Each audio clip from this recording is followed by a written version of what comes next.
Hey guys, what's up? It's Rudy. Need to look at my notes real quick. So there's this thing I've heard coming from Christians that when they hear, let's say, for instance, they watch the movie Passion of the Christ, and they watch Jesus get tortured for 2 hours, and they're in tears, they're crying, and they say to themselves, I would be the one to step in and try to protect him or whatever. And if you've been watching my channel for as long as I've been doing this, you already probably know how I feel about that. I think that's utter garbage to even say. And but I know that for a very specific reason, because those were just people. The people in the Bible, in the Old Testament, they were people first and foremost. They were people like you and me, who had their vices, they had their flaws. And the kind of person who says that kind of thing, the moralist Christian, right? The secular moralist Christian. When I say secular, I mean secular. I mean that they're completely enamored, hypnotized by the material world, despite the fact that they claim that they're Christians. So when I say secular Christian, that's what I mean by secular Christian. They're very material-centric.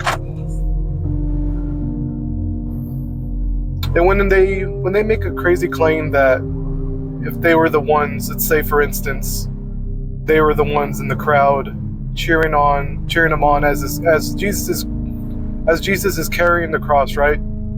All the people are cheering him on, like it was his fault, right? Everything was his fault. All the problems in the world were his fault. And they were. It's not something I don't need to get into right now, but there's a very specific reason I say that. I'll get into that sometime. Not for this video. But anybody who makes the claim that they would be the one to shield them, to use themselves as a shield for Jesus, is full of shit. Because if they were in that crowd back then, they would be the very same people cheering it on.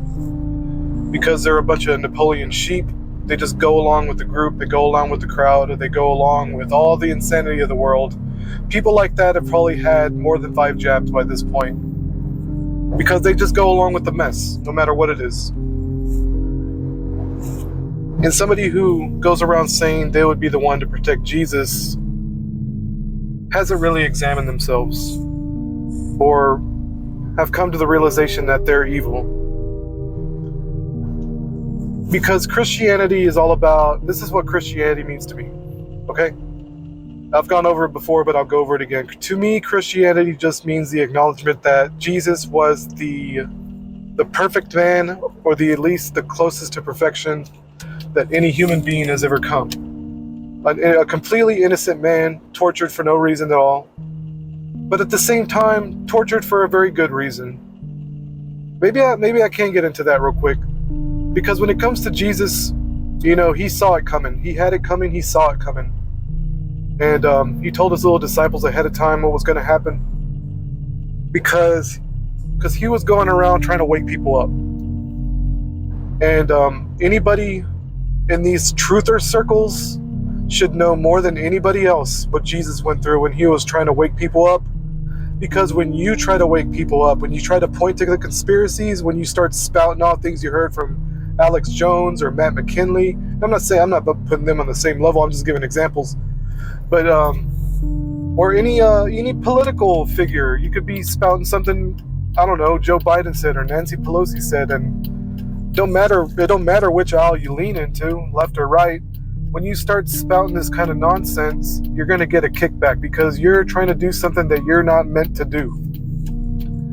And I've experienced it, you've experienced it. With the spirituality stuff, I've tried to help people in the past, and I got very, very lucky when it came to my coworker Karina. She actually took it to heart because she was seeking, dude. Like, she was truly wondering. She was going through her whole life wondering what was wrong, what went wrong. And when I pointed out that her entire story made very little sense. And just to recap really quick, she thought her father had abandoned her. And for all intents and purposes, he sort of did. But the reason he left wasn't true. That what she was being told by her family, her aunts and her mother, like her mother's sisters, little wicked witches that they are, were spreading lies about her father, which is evil. And all I had to do was point out that the story doesn't make sense. You need to go ask your father yourself if he's still alive, which he was. She's very lucky. She's very, very lucky. A lot of people don't get that opportunity. I didn't have that opportunity to ask my father, you know, why he did what he did. And what I mean by that is, why didn't he take care of himself? You know,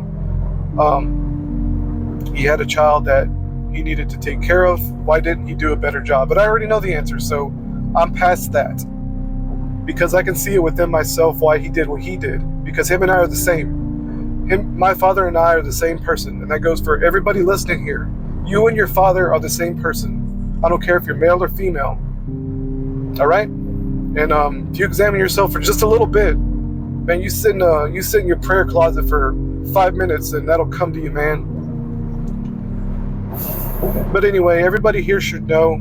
And like I said, I got lucky. I got really lucky when it came to Karina, and my attempt, it wasn't even an attempt really. I just pointed out the nonsense. I pointed out the fallacy. Let's put it that way. And all I had to do was point out the fallacy. She was already seeking. It was already within her. I didn't do anything, to be honest. I just pointed it out, a tiny little bit of nonsense, and it pissed her off so much that she couldn't help but examine herself. And that's the way it has to happen in order for a person to wake up. It's almost like, I've said it before, but you have to gaslight somebody to get them to see.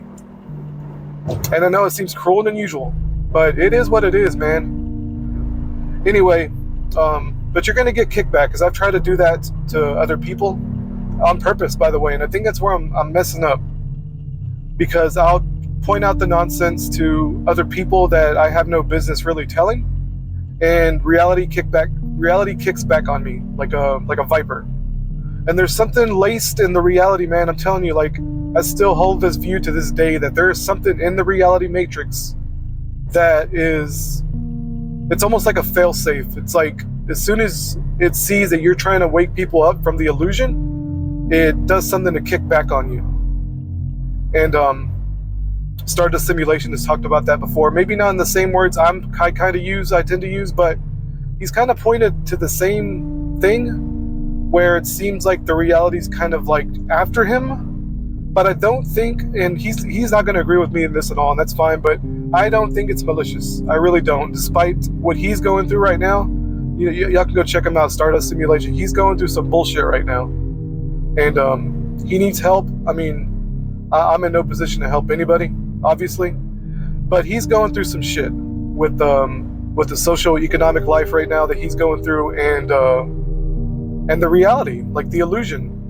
It's almost as if the reality is deliberately targeting him, or at the very least, using him for something else. And that's the vibe I get. He probably doesn't agree with me, and that's cool. He's a cool dude. But I kind of disagree with him on what may be going on. But like I said, it's his life, so it's like, who am I to say anything? And it's really none of my business to that extent. That's just the vibe I get. I'm not going through that. I don't want to go through that. It's like, man, he's going through some BS, and I don't know if I'd be strong enough to handle that. And that dude's made of steel, man. I'm telling you. But anyway, that's besides the point. To get back to the Jesus thing, Jesus went out of his way to try to wake people up. And I said in a previous video, at first I thought he was kind of a dumbass for doing what he did, knowing fully well that he was going to get crucified. But as I started realizing recently, it's like, yeah, he knew that already. You know, he knew that. He accepted the consequences. And it's like, what do you do? Like, he just knew it was going to happen. He knew he had to take all the sin into him so that we'll be free. There's not going to be a second coming. There's not going to be a rapture. It's done. What's done is done. Like, he did it already. He bought us from Satan. Satan tried to take an innocent man. It didn't work out. And here we are, free, completely free. You and I are free. You just don't realize it because you're still trapped in the illusion of your imagination. And I am too, to some degree, and I'm overcoming that. But once it's not just the reality that's the illusion, it's your own mind that's the illusion, because your mind is the filter through which you sense this reality. Like if you do a meditation exercise where you just sit still and observe the reality, close your eyes, observe the reality through your ears, and where do the sounds come from? Without the distraction of your other senses. And you can't really help but use your other senses, like you can feel the temperature of the room, you can kind of taste what's in your mouth a little bit. If you close your eyes, you can still kind of see light. So I would recommend like wearing a mask or something. Anyway, guys, I think that's all I have to say for now. I'm sure I have more to say on the subject, but I'm a little tired and I'm home and I kind of just want to chill out and play some video games or something. That's what I do in my free time. All right, take it easy. Love y'all. Bye-bye.